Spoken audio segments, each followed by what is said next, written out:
जय हिंद दोस्तों, मैं आप सभी के बीच लेकर आ गया हूँ क्लास 10th का क्वेश्चन बैंक सॉल्यूशन।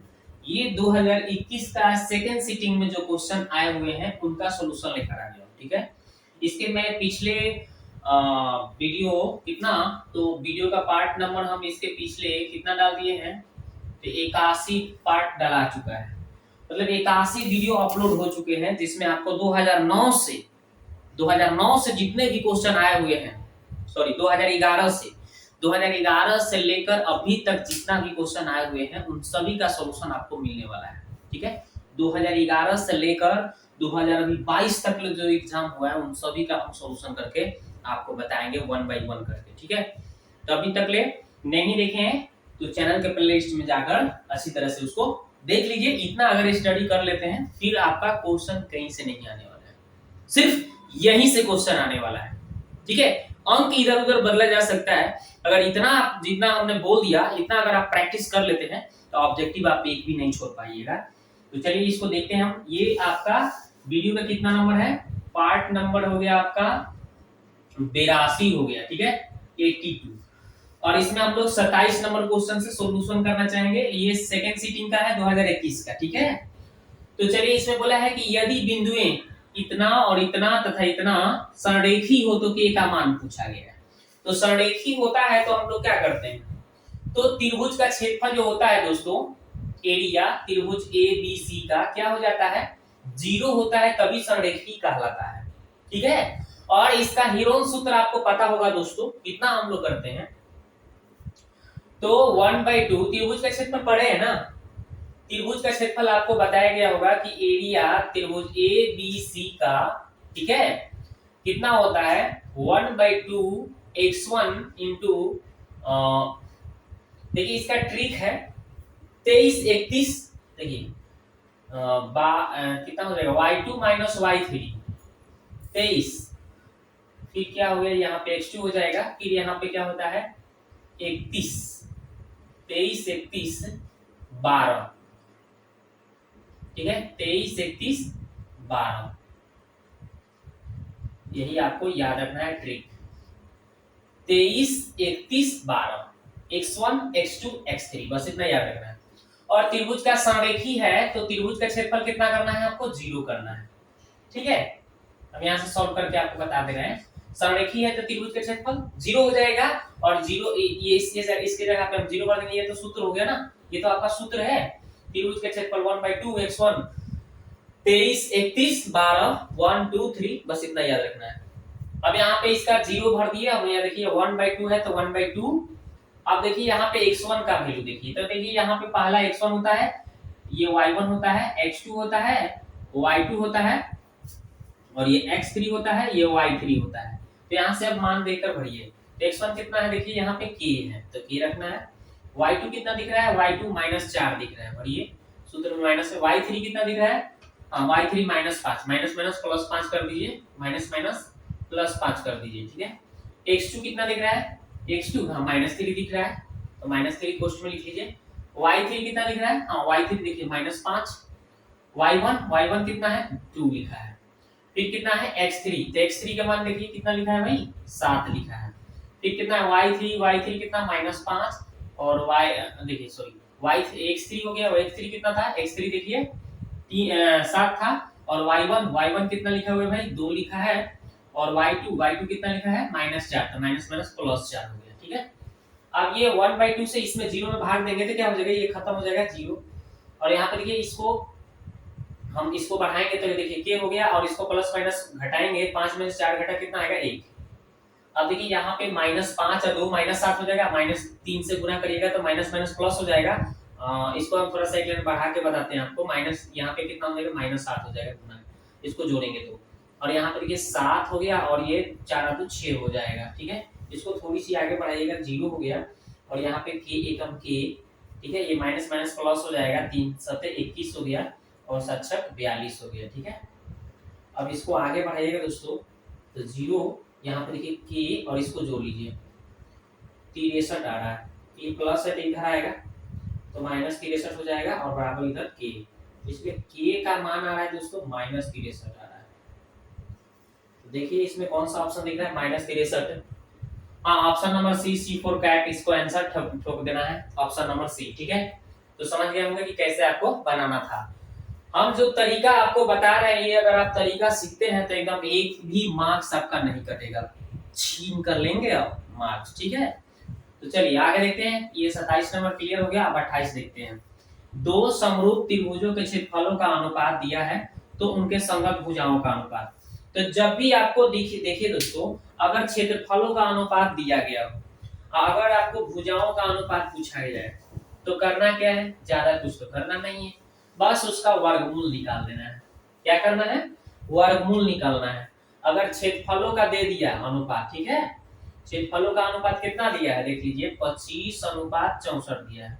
अगर आपको भुजाओं का अनुपात पूछ दे, तो बस क्या करिए, इसका वर्गमूल निकाल दीजिएगा।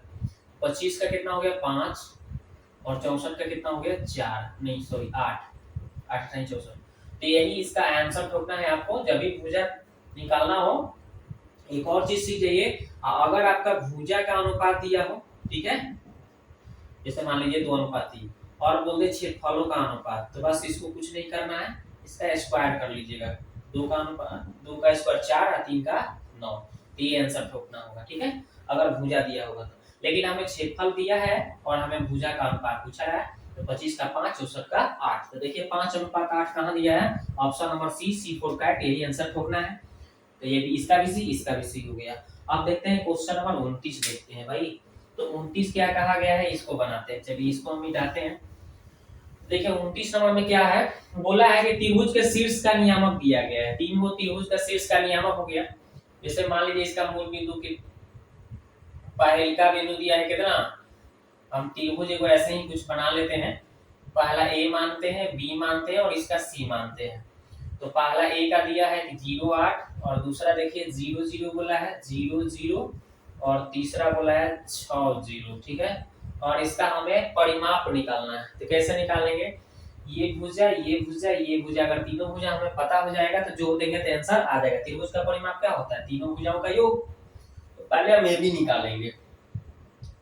तो ए बी आपको निकालने आता होगा, कैसे निकालते हैं, √x2 - x1 का होल स्क्वायर। फार्मूला क्या है, x2 - x1 का होल स्क्वायर और y2 - y1 का होल स्क्वायर। यही फार्मूला है ना भाई, बस यही फार्मूला लगा दीजिए। देखिए आपका ए बी निकालना है, तो बी वाला में से ए को घटाइए। देखिए बी वाला 0 में से 0 घटाइएगा तो 0 हो जाएगा, स्क्वायर करना है। फिर बी वाला में से ए वाला को घटाना है, यानी 0 में से 8 घटाना है, 0 में से 8। तो देखिए आपका यहाँ पे क्या निकल के सामने आ रहा है, ये तो 0 हो जाएगा, और यहाँ पे -8 का स्क्वायर करेंगे तो 64 हो जाएगा यहाँ पे, और 64 का हो जाएगा 8।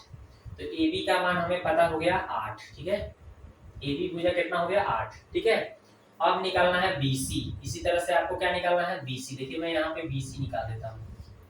तो देखिए C में से B को हटाइए, तो देखिए 6 में से 0 हटाइएगा तो 6 हो जाएगा, स्क्वायर करिए, और 0 में से 0 हटाइएगा तो 0 हो जाएगा, स्क्वायर कीजिए। तो 6 का स्क्वायर 36, 36 का क्या हो जाएगा 6, तो यानी इसका हो गया 6। ठीक है, और निकाल लीजिए AC। तो AC अब निकाल लेते हैं, AC कैसे निकलेगा ध्यान दीजिए। तो देखिए C में से A को घटाइए, तो C वाला में से A को घटाना, 6 में से 0 घटा, 6 हो गया स्क्वायर। फिर 0 में से 8 घटेगा तो -8 हो जाएगा, स्क्वायर है तो स्क्वायर। तो 6 का स्क्वायर 36, 8 का स्क्वायर 64, कितना आ जाएगा भाई 100 हो जाएगा। 100 का कितना हो जाएगा 10, कितना हो जाएगा 10। तो ये हो गया आपका 10। तो देखिए A + B + C तीनों जोड़ देंगे, हो जाता है त्रिभुज का परिमाप होता है A + B + C, तीनों भुजाओं का योग।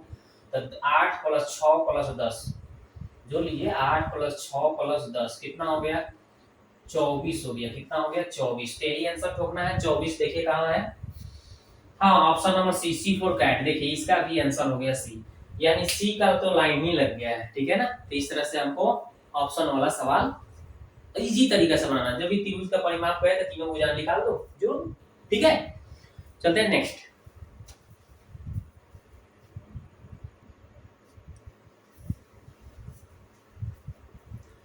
तो आप देखिए दोस्तों क्वेश्चन नंबर हम लोग 30 देखेंगे। ठीक है, बोला है कि एबीसी एक त्रिभुज बनाइए। ठीक है, एबीसी त्रिभुज बनाना है जिसमें एबी का स्क्वायर बराबर बीसी स्क्वायर प्लस सी स्क्वायर। तो चलिए हम एबी का एबीसी है ना, तो बोला है ए, इसको हम बी मानते हैं। ठीक है, तो इसको सी मानेंगे।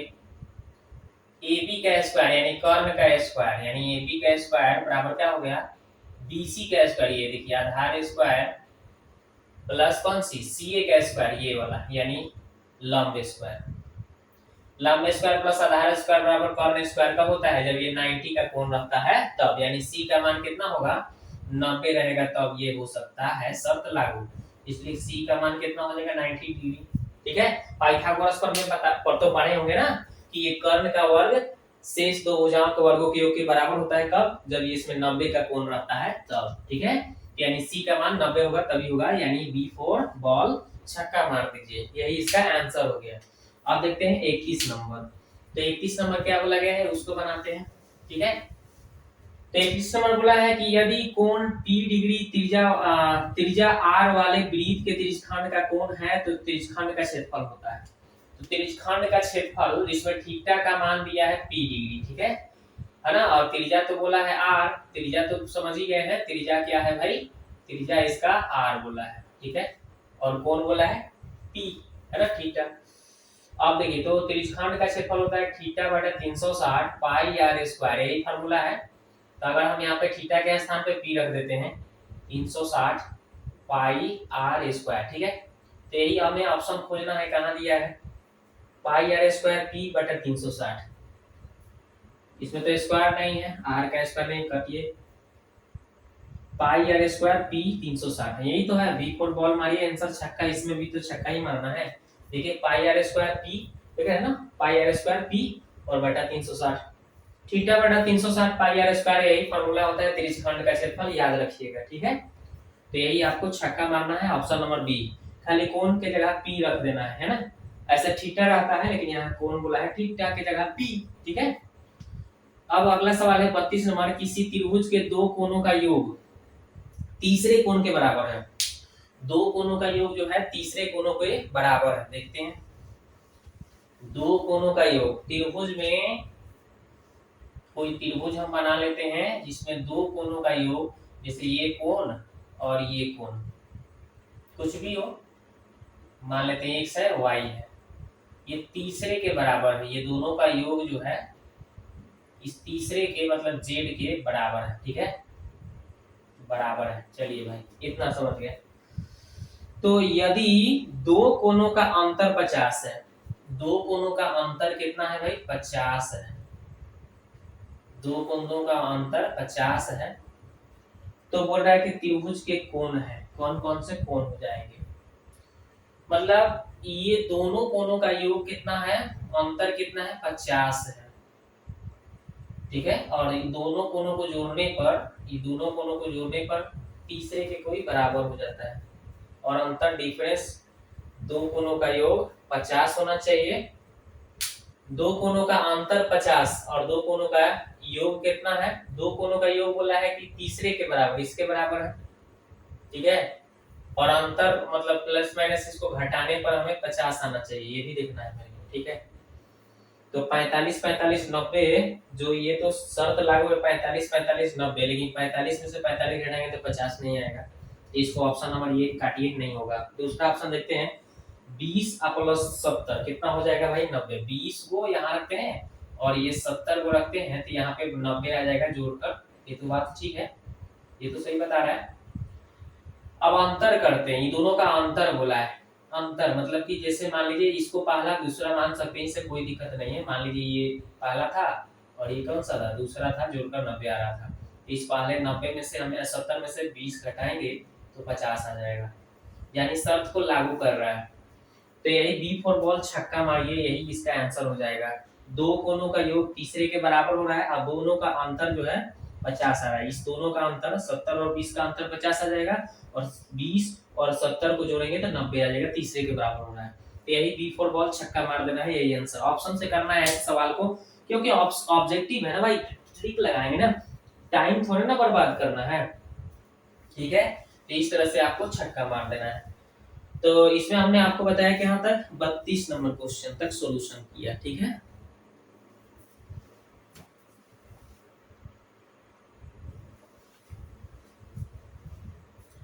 तो आप देखिए दोस्तों क्वेश्चन नंबर हम लोग 33 को सॉल्यूशन करते हैं। बोला गया है कि त्रिभुज EGF ई एफ जी में आपको बोला है कि एल एम समानांतर क्या है, एफ जी है। तो हमें एल ई का मान निकालना है। देखिए एल ई ये वाला मान निकालना है। तो यहाँ पे थेल्स पर में लगा दीजिए, क्योंकि ये भी भुजा दिया है, ये भी दिया है, ये भी दिया है, तो ये नहीं पता है तो थेल्स पर में से पता चल जाएगा। तो थेल्स पर में क्या बताया गया है कि ई एल बट्टे क्या हो जाएगा, ई एल बट्टे थेल्स पर में क्या कहता है एल एफ बराबर ई एम बट्टे एम जी। बस यही पर में थेल्स ने बताया है, यही पर में लगा देना है। तो एल ई का मान एल ई लिखे चाहे ई एल लिखे, ठीक है। हम इसको एल ई भी लिख सकते हैं, कोई दिक्कत नहीं है, ठीक है। एल ई भी लिख सकते हैं, ठीक है, क्योंकि यहाँ एल ई बोला है, कोई बात नहीं। तो चलिए एल ई का मान ये हमें निकालना है, छोड़ देते हैं। और एल एफ का मान दिया है कितना 72 7.2, इस एल ई को छोड़ दीजिए।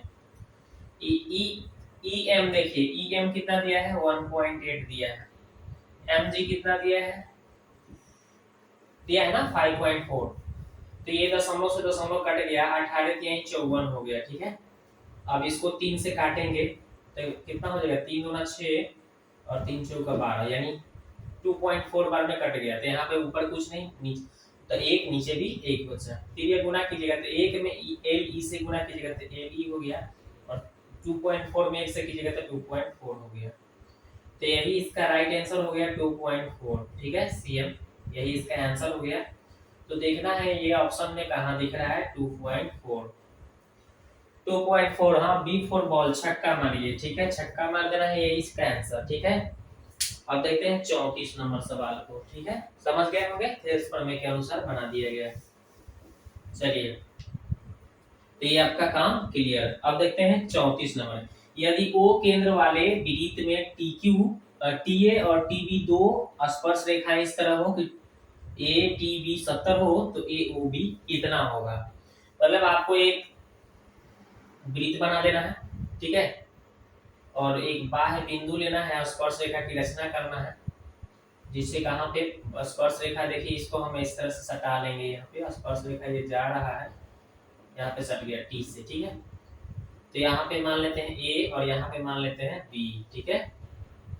तो टी ए टी बी दो स्पर्श रेखा हो गया, और बोल रहा है कि स्पर्श रेखा इस तरह है कि ए टी बी 70 बोला है, ए टी बी 70, ये बोला है 70। चलिए भाई 70, तो बोला है कि क्या निकालना है, ए टी बी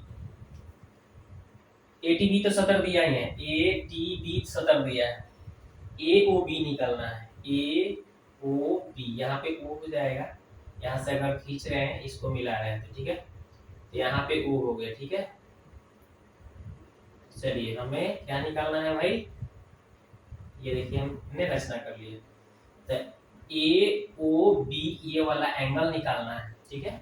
और आपको पता होना चाहिए कि यहाँ पे 90 बनता है, यहाँ भी 90 बनता है।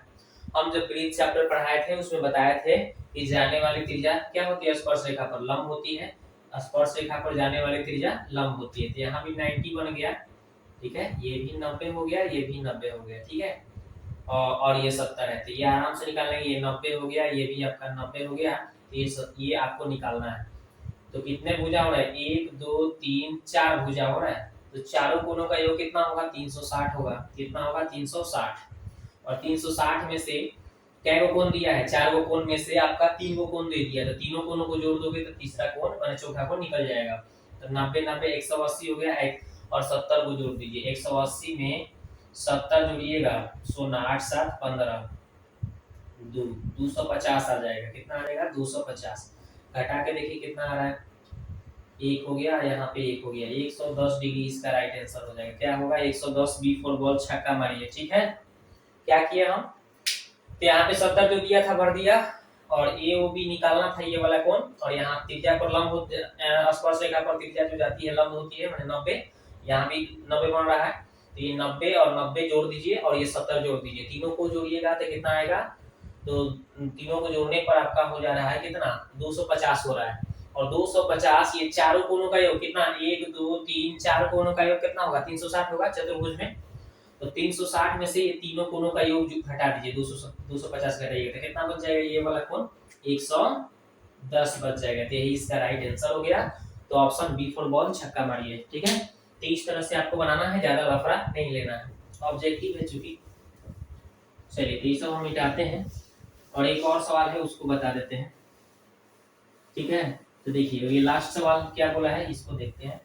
तो लास्ट बोला है कि किसी वृत्त के व्यास के दोनों सिरों से खींची गई स्पर्श रेखाएं हमेशा होती है। देखिए वृत्त हो गया और यहाँ पे देखिए यहाँ से केंद्र से होकर जो जाती है वो होती है व्यास। तो व्यास के सिरा मान लेते हैं ए हो गया और ये सिरा हो गया बी, और इस पे क्या कर रहा है कि स्पर्श रेखा इस सिरा पर खींचना है और एगो स्पर्श रेखा इस सिरा पर खींचना है। ठीक है, मान लीजिए हम एल खींच लिया और इसको हम एम खींच लिया। ठीक है, तो बोला है ना कि वृत्त के व्यास के दोनों सिरों पर खींची गई स्पर्श रेखाएं हमेशा होती है। तो ये दोनों क्या होगा, एक दूसरे के समानांतर चल रहा है ना भाई, तो एल समानांतर क्या हो जाएगा एम, यानी दोनों रेखाएं क्या होगी, समानांतर होगी कि नहीं। तो यानी कि आंसर हो जाएगा ए फॉर एप्पल, समानांतर होगा। तो दोस्तों एक ऐसा वीडियो लगा, आप कमेंट बॉक्स में जरूर कमेंट कीजिए। तो 2021 का सेकंड सिटिंग में 100 क्वेश्चन दिए गए हैं, हमने आपको कितना 35 तक कराया है।